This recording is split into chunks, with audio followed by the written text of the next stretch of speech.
My name's Todd Fuller. I'm an artist and animator. I currently work in Sydney, but I was born in Branxton, and I'm here as a part of LiddellWORKS art program. So my art practice is driven by story, it's driven by line making, it's driven by animation. I create hand-drawn films that often deal with regional stories, queer stories. They're about unearthing, sharing, and celebrating unexpected narratives of Australian culture. I was drawn to this project because my father actually worked at Liddell for 38 years, so the opportunity to connect with him and his colleagues and use art to share their stories, their real lived experiences before Liddell is lost and demolished was a really attractive part of this project. If I asked you to reflect on your time with Liddell, were there any big achievements or moments which stand out in your mind? So in this case, while I'm drawing each subject, we're also doing an interview. So I'll be talking to them about their time, their experience, their social networks, their antics, their memories. And in doing so, capturing that audio file, we're going to package them up. We're going to pull out the key moments. And alongside the drawing of each person is going to be a QR code. So the final product is an audience member or a visitor can come along, scan that QR code with their phone and listen to the character they're looking at, telling us a little tidbit from their personal story. I believe Liddell was the biggest employer of females around here, so it opened the door. Can we be frank about what that was like for you? Like how well received? It wasn't well received at all. We had men that did not want you in the workshop. But I really believe that it was an opportunity for women to get involved in doing a trade or doing whatever they wanted to at the power station. Growing up, Liddell was just this place my dad kind of went to in the morning and came home from at night. Like most kids, what your parents do is just kind of this magical, mythical thing.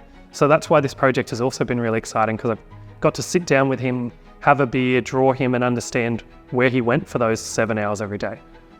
I think one of the things that's interesting about this project for me is that as I became an adult and talked to people as an adult about what my parents did and my upbringing and where I come from, there came a point where I became really conscious of how controversial this industry actually is, especially being at art school.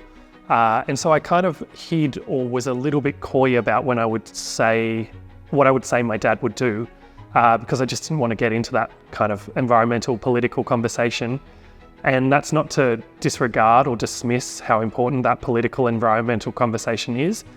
But the other side to that is the Liddell actually created communities. It gave livelihoods. It enabled my lifestyle. The roof that was over my head was because of my father working at Liddell. So it's a really complicated project. It's a really complicated series of interviews because we are dealing with both sides of it. With these various workers, I think there's a lot of sort of tensions that we're going to have to be cutting through and working through and talking through. One of the strong themes that is coming to light is just the sense of camaraderie. Liddell went through such a journey. It was a really influential the first inland power station of its kind.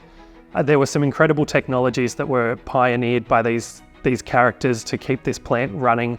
The fact that it's run in 20 years longer than it should have is actually just a sign of this incredible workforce, their innovation, their wisdom, their intelligence, and their camaraderie. And I think that's one of the real themes that is going to come out over the course of this interview series. With the closure of Liddell, we see the future of energy in New South Wales and possibly some really important innovations of energy in Australia, with what's coming forward in terms of the renewable energy hub that is being implemented in this area. Hopefully what we see with that is the stabilisation of a workforce. Hopefully what we see with that is a real focus on science, innovation and the environment. And hopefully we see a new chapter of renewable energy in this country, but driven out of Muswellbrook. I think it's pretty exciting that a lot of Hunter locals will see themselves in this piece. They'll see people they know, they'll hear stories they know, they'll listen to connections to site that are familiar to them. But I think for people outside the Hunter, what's exciting about this project is the chance to think about Liddell and Muswellbrook and the Hunter Valley from a human perspective. This isn't just a football in a political and environmental war game. This is people's lives, people's livelihoods, people's existence, people's values, and that's something really exciting to be sharing and getting our teeth into.